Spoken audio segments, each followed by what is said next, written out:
What an incredible view from my hotel. Look at this. Awesome. Good morning, everybody. Today is July 7th, Friday, around 11 a.m. I am heading towards the Sofia Military Museum.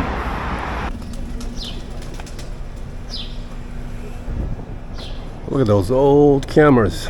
Pretty cool.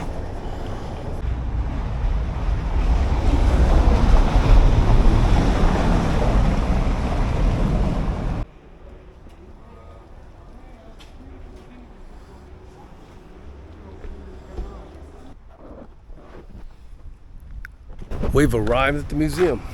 This is the military museum. Is it Bulgaria, Sofia? I'll put it in the link. I came in through that way, and I didn't even have to pay. I don't know if there's any admission fee here.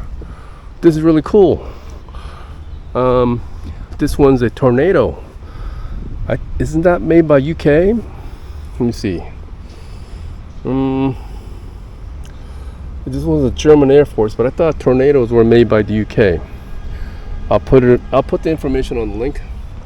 I'm gonna look around, check out these cool jets and tanks, and I'll put the info on the screen as I show them through my camera. Look at this jet intake or outtake.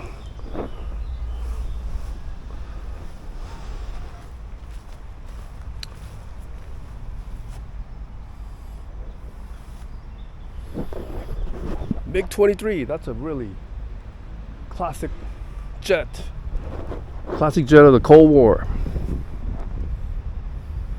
These are Panzer IVs. This is a Panzer IV. My God, this is the main workhorse of the German Army. Main workhorse of the German Army during World War II. They produced more of these than any of the other tanks. Okay, they were inferior to the later tanks, but there are more of these available. Look at that. Isn't that neat?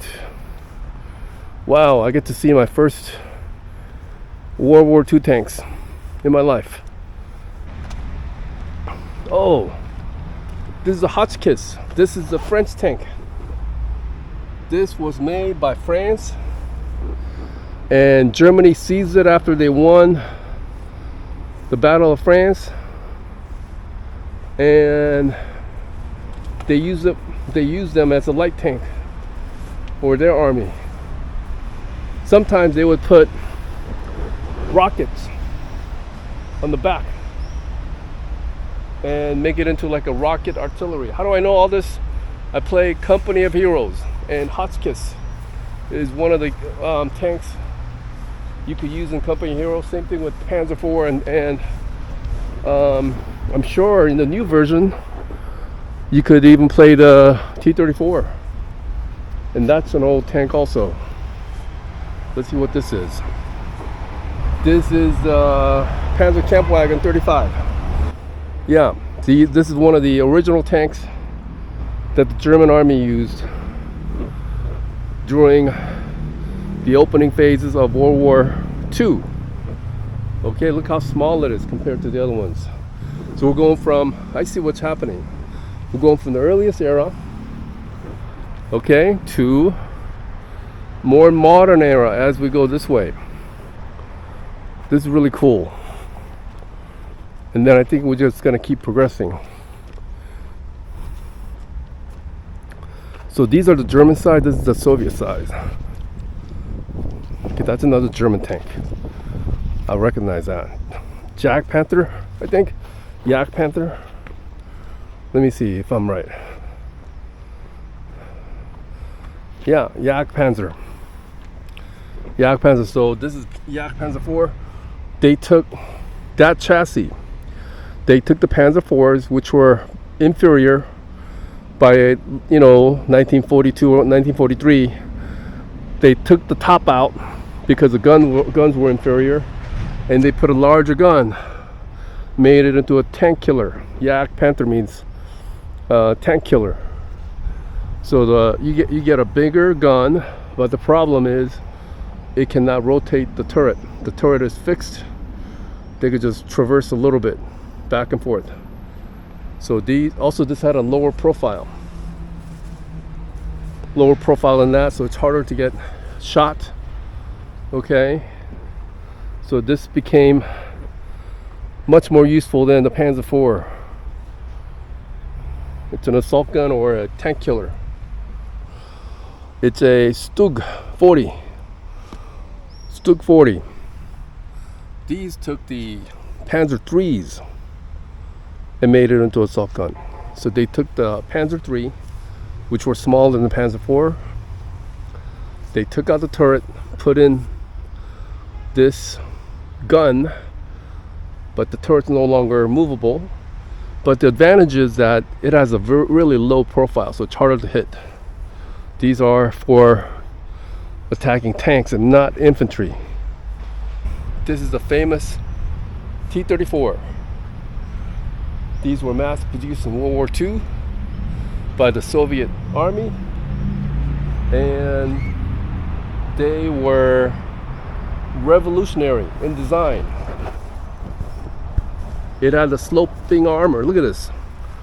This is what it made it revolutionary. The sloping armor made the armor thicker, okay, because they have to penetrate if the projectile is going this way, it has to go through more of it, and there's also a chance for it to bounce off.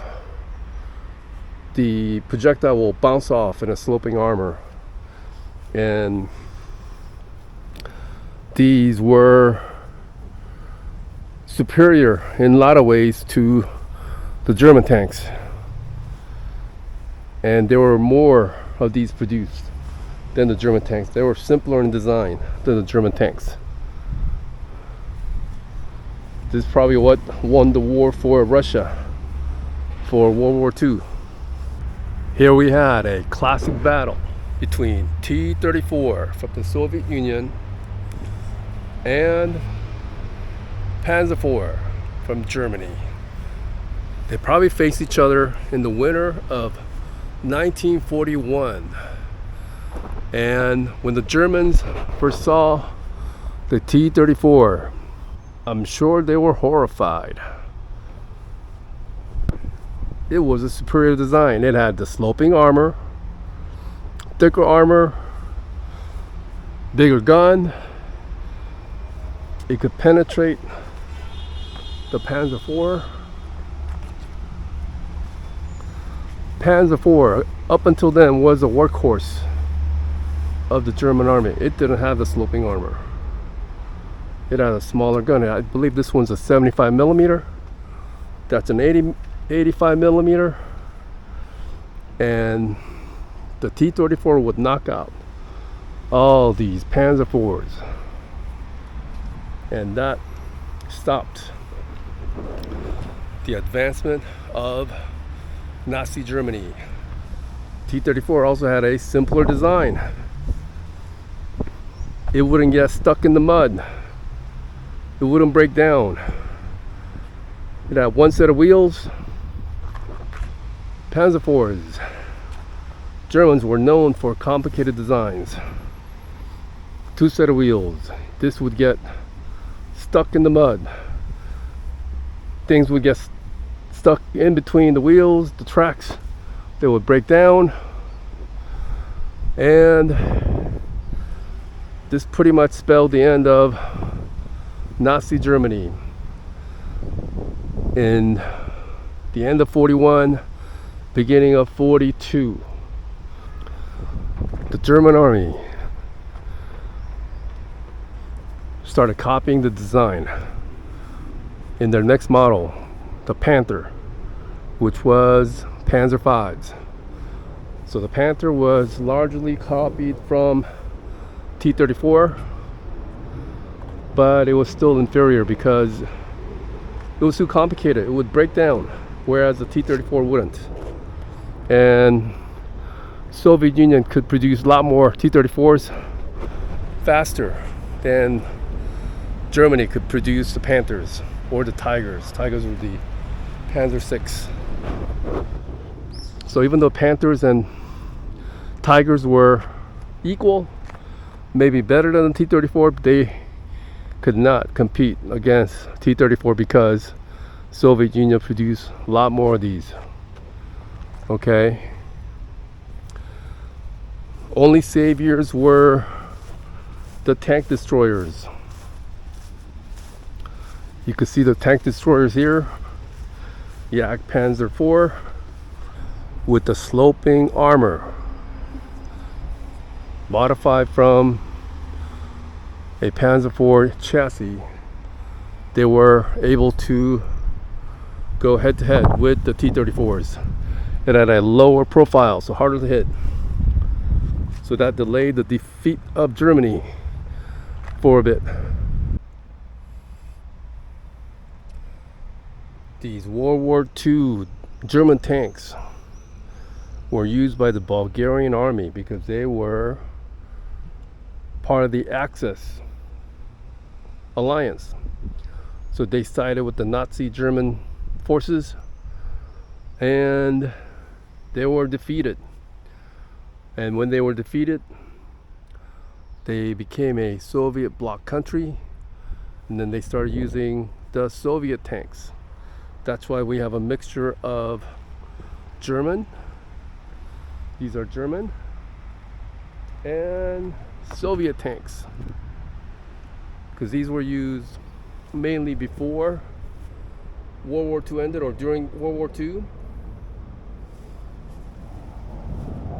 and probably the Soviet tanks were used after the end of World War II.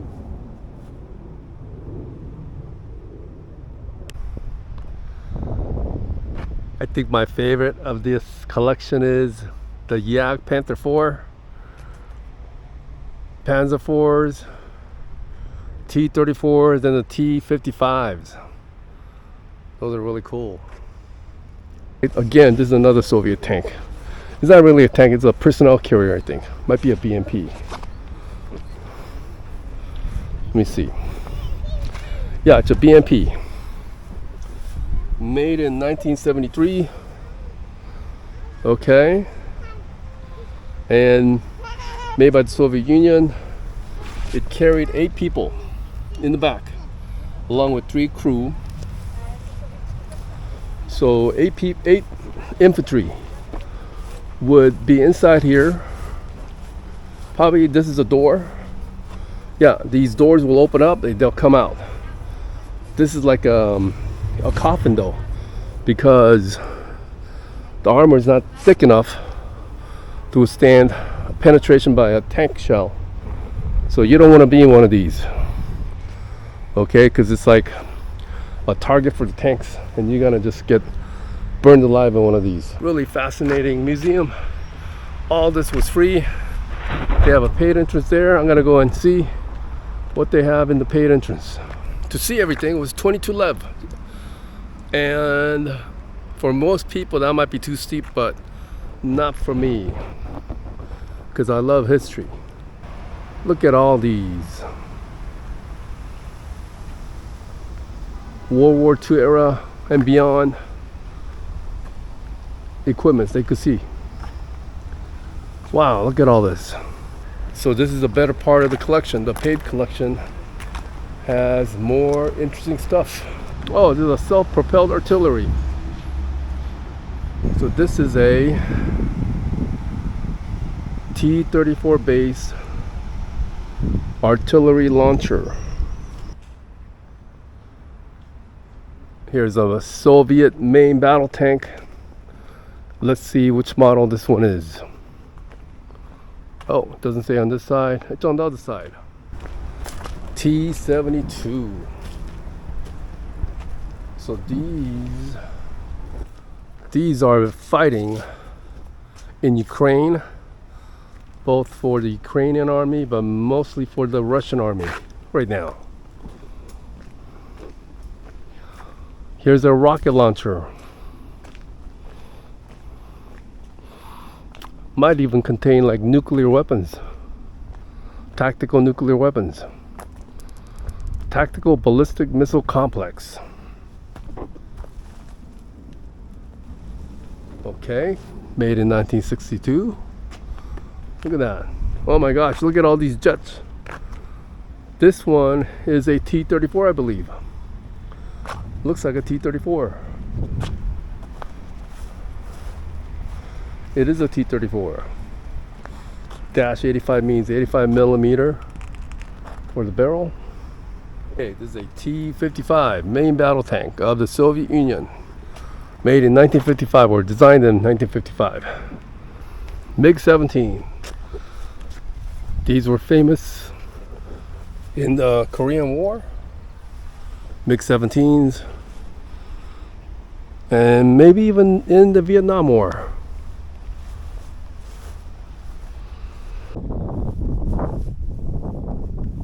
Right, MiG-19. These were probably used in the Vietnam War, along with MiG-21s.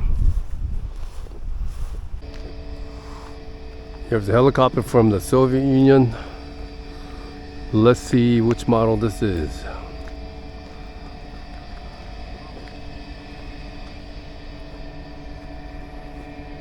Mi-8.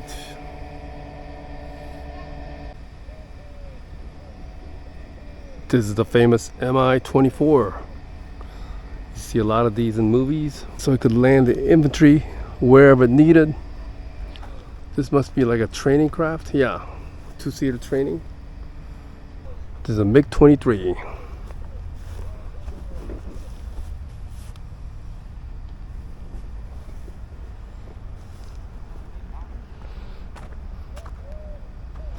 Look at all these military equipment. I have the whole place to myself.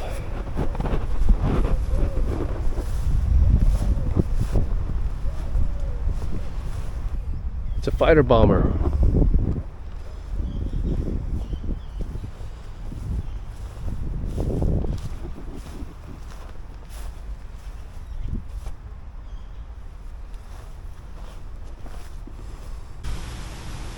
Alright, I'm done with the museum. Look at this place. I have the whole place to myself. I love the museum. I love history. Seeing all these vehicles in person was great. Alright, I have a 4 o'clock tour of communism in Bulgaria.